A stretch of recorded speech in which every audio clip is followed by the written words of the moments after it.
I won't ask you about atheism. Dude, bring it on. But I appreciate you. Justin, I appreciate as a candidate you using the word atheist and atheism because Look, too many seem scared of Can I it. address it for a second? I would love to. I'd love to. Look, I happen to actually do believe in God. Mhm. And it's important to me. But what I say to everybody is, everybody has to figure out how to be part of the positive force in life. And you can choose your way. You know, I have friends who say, God, great outdoors.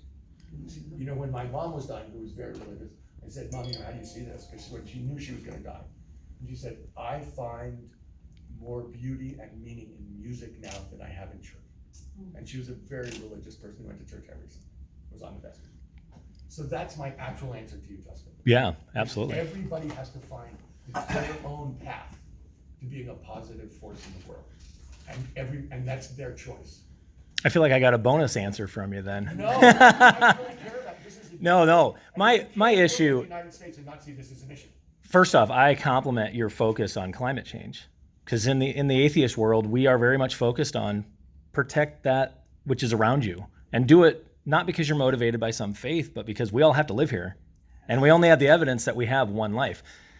We are curious how candidates, if they become president, would take on the religious right in the sense that even if we could get the government behind action on climate change, even if we could get companies behind it, you would have the religious right citing the rapture or my holy text says that the end of the world is coming. So what the hell is the point of doing this? What would you say to that? So let me address that. First of all, there's a big reason why church and state are separated in the Constitution. And the big reason is if you believe you're talking directly to God, then there can be no compromise. Right. And so you can use your religion to inform your values. You just can't ask anyone else to follow your religion. And I'll tell you a story, so I did over 50 town halls on impeachment, all over the country, red states, blue states, purple states. So I was doing one in South Carolina in like January of this year. So at this point, we'd gone from being a fringe element to being the majority of Democrats, and we were somewhere around 100 Congress people had come out publicly, but we're still under 50% of congressional Democrats, and but probably 60 or 70% of registered Democrats. So this guy stands up, it's in South Carolina, 2/3 African American, but the person who asked the question was a 35-year-old white guy. He says, I don't believe this, but my in-laws believe that Mr. Trump is an imperfect vessel sent by God to prepare us for the end of days.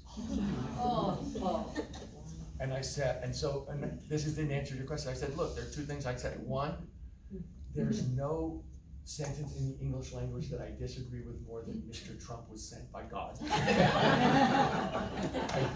dispute that. But the second thing I'd say is this. It's really hard. That's such a deep statement that goes to so many deep things that it's very hard to reach someone where their belief in a president is based on their belief in God. And so in answer to your question, the problem with mixing the two is it's so hard to have a conversation where you think there's a possibility of actual exchange. And so that's the problem with mixing church and state, is people become so wedded to their belief that they feel like if they change their belief, they'll be rejecting God. You said earlier you like building coalitions. How would you build a coalition with that type of, elected leader? Let's talk, because I think Kayla was talking about, and several people were talking about the need to kind of come together. Look, you will never hear me say a disrespectful thing about Republican voters, because I don't feel any disrespect. I view them as responding to real problems. I think they made a terribly wrong choice with Mr. Trump, don't get me wrong. But I believe they were responding to actual, real, sensible human needs. If you'll remember, he ran on Drain the Swamp. Republican voters felt disrespected, overlooked, and as if the government wasn't treating them fairly. Well, that's not wholly unrealistic. Yeah. So in answer to your question, do I expect everyone to jump in and decide, okay, We're now 100% of Americans are gonna go this way? No. What I believe though is show, don't tell. I think what I'm talking about, which is a much more hopeful, positive view of America, which is healthcare is, if we break the corporate stranglehold, we're gonna do it. We're gonna do it, I'm telling you. And we stabilize the climate. We're gonna be able to have a new foundation for America in the 21st century. We're gonna get healthcare as a right for every American, really. We're gonna get education from pre-K through college on a world-class level. We're gonna get it. We're gonna get a living wage. We haven't talked about wages, but basically there's been a 40-year attack on working Americans. And if you look at what it's meant to people, there's a reason people think the government doesn't care about them. They're right, and the numbers show it. And we're gonna get clean air and clean water for every American. That no one gets to poison you so they can make more money. It's not, that makes no sense. It can't be right. And we can afford those things. And in answer to your question, how are we gonna come together? Show, don't tell. Republican voters want those things too. What Mr. Trump has been saying is we can't afford those things, so everything that an immigrant comes out of your pocket. You know, your kids aren't getting educated, not because we're giving all the money to the rich people and cutting taxes and cutting spending on education, it's because those immigrants are taking away.